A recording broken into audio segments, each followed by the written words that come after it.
Hello, welcome back. I am not going to lie, Apple is a stock that I really want to add to my portfolio, yet I'm not going to add unless it meets my criteria and my price. And so I wanted to make a video because the stock has been going down and down these days. Take a look at the 1 month chart here, which is this one. You will see that look at this, it used to be 178 at some point, 79 at some point, and right now it's down to 146, going down massively, and you can kind of see the downwards trajectory here. And so, as I have said in the past many times, there is always a price to buy any stock and a price to avoid any stock, regardless of how good it is. And right now we're approaching territory that is super interesting from Apple, and I wanted to make a video just to update what's the price that we actually want to be getting out of Apple, because any company could be doing amazingly well, but we don't want to be overpaying for it. And I have bought Apple in the past and sold it multiple times, pretty much traded it, but I've never held it for a long time. And frankly speaking, as the stock price is going down, if I'm getting a good price, then I may actually think of building a pretty significant holding here with Apple. But let's see whether the current price is what we'd like to get, or we'd like to get it at a lower one. A $2.37 trillion company, absolutely massive. Now the PE ratio 27.8, price to free cash flow ratio 27. Now this may sound a little bit elevated, and it may be, but it really depends on all the other metrics, and especially the stock evaluation tool. Because right now, as the stock is very volatile, you will see this pretty much going down all the time. It's gonna be kind of going up and down a lot, and especially as it's going down in price, these values are practically speaking going to be going down every day. And so what I want to be examining is the actual evaluation of the free cash flow and the net margins. Of course, the net income that the company generates in regards to free cash flow. All these things is what they're going to point at the proper price to pay for the stock. Now, a company that is making tons of free cash flow, of course, total liabilities is actually quite a few. It would take 3 years of free cash flow, of last year's free cash flow, to pay back all the total liabilities that the company has. And revenue has been increasing, net income has been increasing. Remember that the total equity growth of Apple has been going down. I've made a dedicated video about this one. This is actually happening by Apple on purpose, because Apple is deliberately getting extra debt. You will see it here. Debt to equity ratio is much elevated, but actually Apple is doing that on purpose in order to increase the return on equity.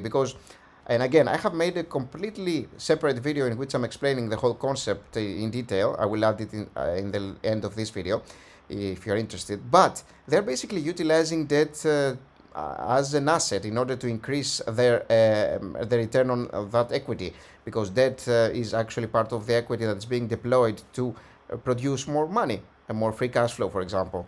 And so this is what Apple is doing, and they are very good at it, 150%. And with the insane amounts of cash that they have, they don't really care about adding extra debt and actually lowering the total equity growth.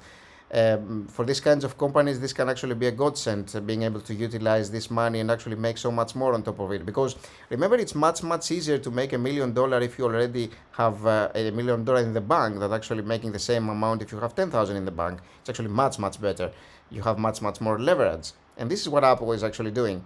Paying a little bit of dividend here, 0.5%. As you can see, this is very solvent for the company. And we can always take a look at the new dividends module here as well, in which it actually shows us the adjusted dividends for Apple, paid quarterly. 0.23 is what they are paying right now every quarter. A dividend yield of 0.63, and a dividend yield TTM, that's the last 12 months, sort of like a combination of all the months, 5 to 6. So very little dividend here, but very solvent. Again, if you take a look at the stock analysis chart, you will see that the payout ratios are very low, 13 and 14% respectively, in terms of free cash flow and net income. So let's take a closer look now and see what's going on with the financial statements of the company.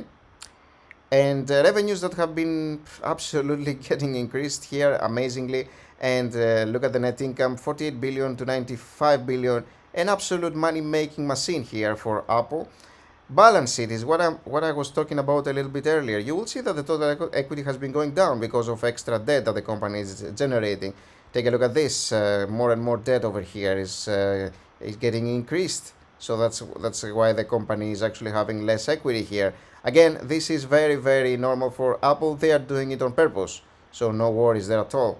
And cash flow statement, net income again, that is amazing, and this translates to 104 billion in net cash provided by operating activities. An absolute machine over here again.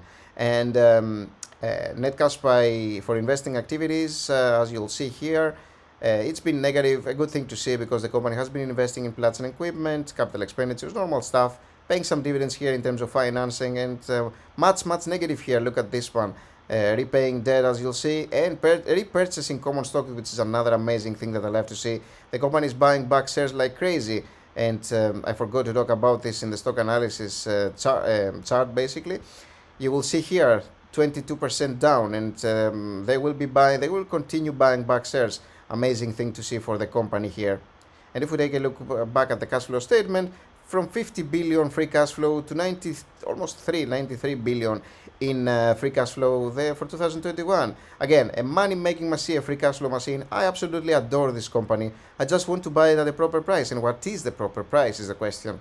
So now we're going to our stock evaluation tool, which will tell us what the proper price is. The company's revenue growth has been this one, and we can see the breakdown here. We kind of have to go relatively low, because the company has had years like 5%, 6%. So I'm going to go through that, like 5, 7, and 10 is what I'm going to be using here. Net income margins, they are about the same every year, which is you absolutely love to see. Predictable companies, you know what you're getting out of this. Let's go like this. Whoops. 22, 24, and 26 here. And the free cash flow margins, again, super predictable. We will go something like 95, 100, and 105 here. And 13% for our annual return is what I typically like to see out of any single stock. I can get 10% from an S&P 500 ETF just by investing in this one. When I'm investing in a single stock, I have more risk, and so I want to be making more money. Remember that if you are interested in doing all this evaluation about any stock pretty much, you can gain access to this tool by becoming a Patreon. You can find a link in the description box below this video. We'd love to have you around. We have a lot of Patreons, and I just released the dividends module, and still working on many other modules that are upcoming. Exciting stuff. So we'll hit calculate here.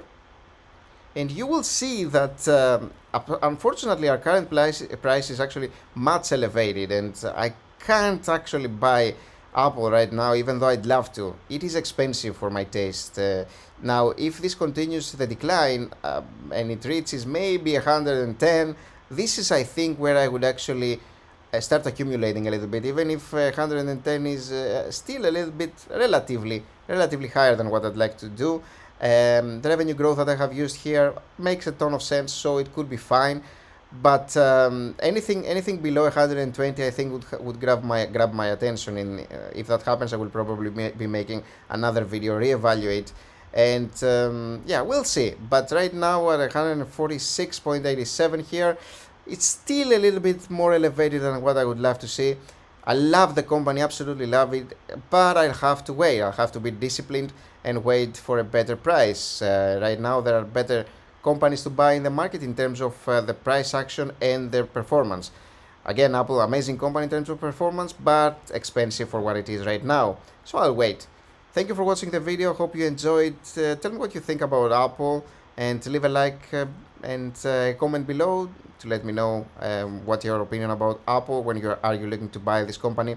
And thank you for watching this one again. In the meantime, take a watch at this video that I made earlier, and I'm discussing Roblox, which is up 10% right now after it has been absolutely bust, more than 80% down last year. Thanks for watching again, and I'll see you soon. Bye bye.